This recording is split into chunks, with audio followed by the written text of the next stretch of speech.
Yeah, Olivia and Octavia, that's really the big story down here on King Street. If you take a look behind me, local businesses, you can see windows shattered, Black Lives Matter spray paint throughout the city right here. You're taking a look at Rarebit and Uncork. And one thing I really want to point out is this was completely unexpected. If you take a look in this window, fresh food, full course meals laid out on the tables right now.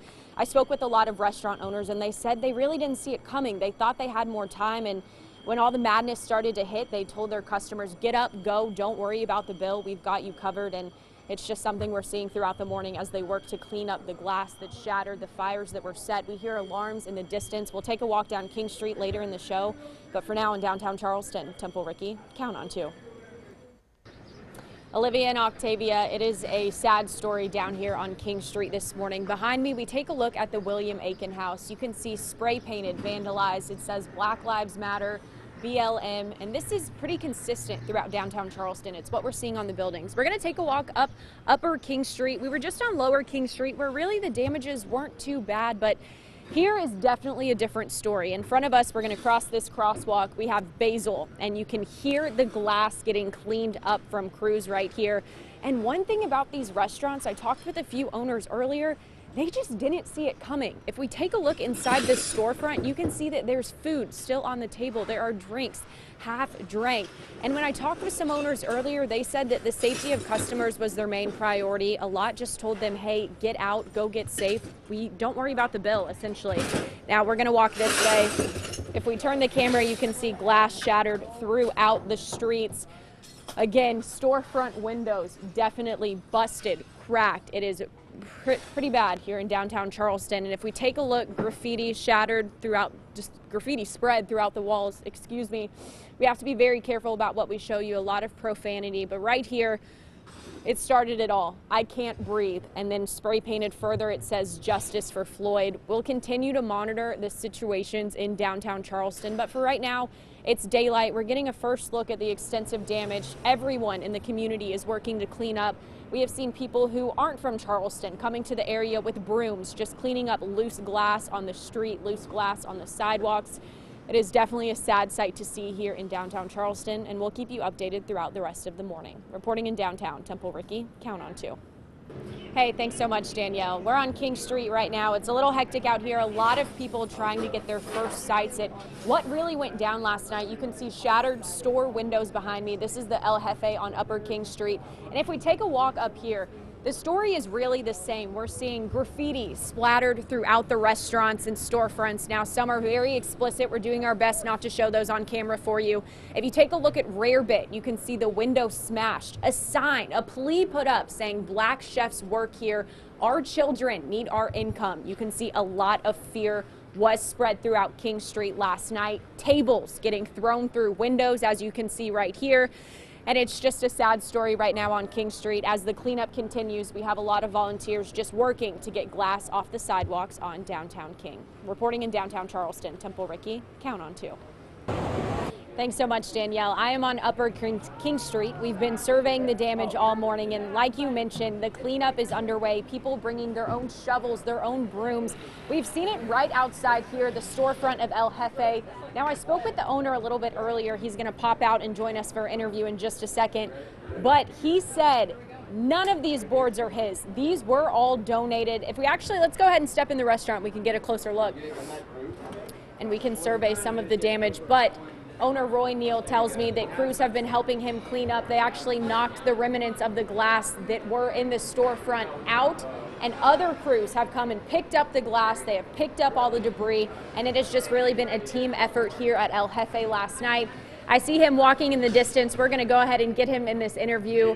We are live, Mr. Neal. Tell us what happened last night. I know you had the security camera set up, but it's a pretty bad story. Yeah, we haven't looked at the cameras. We're obviously passing it on to the police department. The police department's already made a contact to me because they want the surveillance that we have. We've got really good cameras here.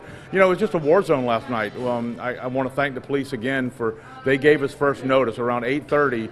The police officer came down the street and said, "Move all your people inside," because we're a functioning restaurant, and so at 8:30 they told us to get all the people inside and off the outdoor patio, outdoor sidewalk, which we did. We got all our tables inside, and right shortly after that, There was a melee, there was a mob that literally came to our door, and we were struggling to keep the front door closed. I don't know who the 5 guys that were around me that were holding the door with me, because I know I can't hold it well enough, but we got it locked, and then they started breaking windows. And our emergency plan for our patrons and our employees were to go out the back door and go out to our back patio and be safe, and that's exactly what happened. And we got everybody out, we turned off all the lights, we hunkered down, and they kept continuing to break windows, and they came in and looted the place a little bit. But you know, all those things are material things. It's not a bad thing. But you know, I'm focusing on not the bad night last night. Thank God we saved all the lives and nobody was hurt. None of our staff, none of our patrons. But some of the people that were here last night eating dinner were back here this morning cleaning up, offering to sweep up glass. There's people up here putting up boards on my windows. The spirit of Charleston is just unbelievable right now. This is the good part of Charleston. Very incredible. Thank you so much for sharing your story with us. We'll be sure to check back in. But reporting in downtown Charleston, Temple Ricky, count on 2. Octavia and Olivia, good morning. The sun is up, the curfew is lifted. Now we're getting a glimpse as downtown Charleston really tries to rebuild. The story we're seeing is a lot like right outside Ginny's Ice Creams. Store window smashed and shattered. If we walk further up Upper King Street, I can show you more of what we're talking about. A lot of people still out surveying the damage with their own eyes. We're seeing a lot of residents taking pictures, also volunteering, bringing their own brooms, their own shovels. If you take a look right here, you can see the entrance to Stars. It's not there. The glass isn't there. It was shattered. They have been cleaning it up all morning. You see the brooms in hand. And when we walk further down, graffiti is displayed on Upper King Street. You can see BLM, Black Lives Matter. We're also seeing a lot of graffiti with George Floyd's names. Another thing I want to point out, we're told wood like this, used to board up stores, used to repair these windows, it's donated, it's volunteered. So a big difference in the past 2 hours in downtown King Street. Now that people are up, now that they're seeing the damage, they're bringing their brooms, they're bringing their help. They are really just unifying together as a community to help rebuild these businesses. I've spoken with several residents and several business owners, and they say, yes, it happened. It was unfortunate that it happened, but now it's time that we come together and we rebuild for a better future. Reporting in downtown Charleston, Temple Ricky, count on 2. Thank you so much, Danielle. Like you mentioned, a big difference now from what we were seeing just hours ago. We're standing on Upper King outside of El Jefe. It's one of the numerous restaurants that were hit hard by last night's protests. If you take a look, you can see the windows of the storefront are all out. And we have Roy Neal with us. He's actually the owner of El Jefe. And just tell us what happened last night. It's obviously a horrible night last night. You know, it was a war zone right around 9 o'clock. I got to thank, my thank you list is unbelievable long, but I mean, if the police came down here around 8:30 and gave us heads up that the wave of rioters was moving our way and told us to get everybody inside. If they hadn't have done that, I mean, I had half my restaurant full of patrons. I had a large staff here. We would have had some really bad injuries. Unfortunately, around 9 o'clock, when the first window broke, we had already enacted our emergency plan to send everybody out back. We've got a patio now, and so we exited everybody out back. But the mob came to the front door, and I don't know who were the 4 or 5 guys that helped us hold that front door, but we did and got it secured and locked. And then we exited everybody out the back. They started looting the front of the place, not too badly, but obviously doing damage to the windows and stuff. But if we hadn't had that notice from the police department, I'll tell you, it could have been really bad. But, you know, yet last night was the worst night I've ever experienced. But this morning is the best morning I've ever experienced. The spirit of Charleston is alive.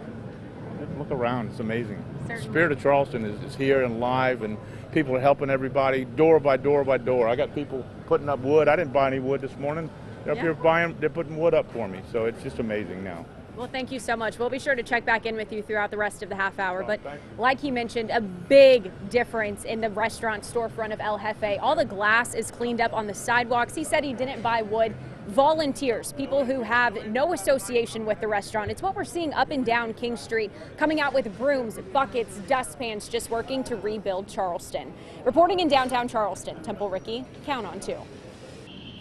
Thanks so much, Danielle. This is Temple Ricky standing on King Street. Now, earlier I was on Upper King Street. We've traveled to Lower King Street, right outside the Apple store. You can see extensive damage, windows shattered, all of the glass right here on the floor. Another thing we're seeing, there are rocks on the floor, which we can assume were probably thrown at the storefront window, shattered throughout the area. But really, as far as Lower King Street goes, this is the extent of the damage. We drove around and we were surveying some storefronts earlier, and it seems like Apple was hit the hardest. And this is also something we're seeing across the nation with big businesses taking a toll of some of the looting. If you take a look inside the store, you can see that computers were cleaned out. There's still some merchandise in the back, but alarms are going off right here at this Apple store. We'll keep you updated throughout the morning on damages. Next, we are going to head back to Upper King Street. That's where we really are seeing some local businesses taking a hard effect from the looting, from storefronts being damaged, and we'll bring you more information soon. Reporting in downtown Charleston, Temple Ricky, count on 2.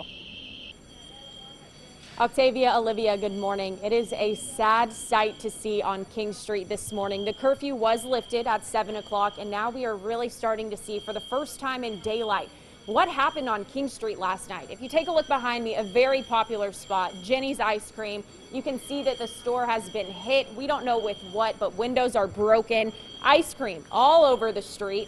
And if we just take a walk up King Street, we have been surveying the damage all morning. You can hear the alarms in the background. Let's go ahead and turn the camera up this way. People are starting to walk along King Street, really getting a first look. And when we take a look inside these restaurant windows, what we're seeing is food still on the table, drinks still on the table, windows shattered. I talked with some business owners earlier, and they said the steps right now are just to survey the damage and clean up. A lot of thankful thoughts this morning of, hey, it could have been a lot worse. If you take a look behind me, you can see some of the damage getting cleaned up, broken storefront windows. I actually spoke with a homeless man at this spot earlier, and he said this is his city. He's here to clean up. He's here to help. He didn't have anywhere to go last night, and now he's just hoping to rebuild the city that he loves so much. We'll be in downtown Charleston throughout the morning surveying the damage for you. But as of right now, more people starting to walk the streets. It's pretty much the same song here where everyone is just shocked to see the destruction in the Holy City. But next we head to News 2's Danielle Hensley. She's live for us in Marion Square with what the next steps are. Danielle.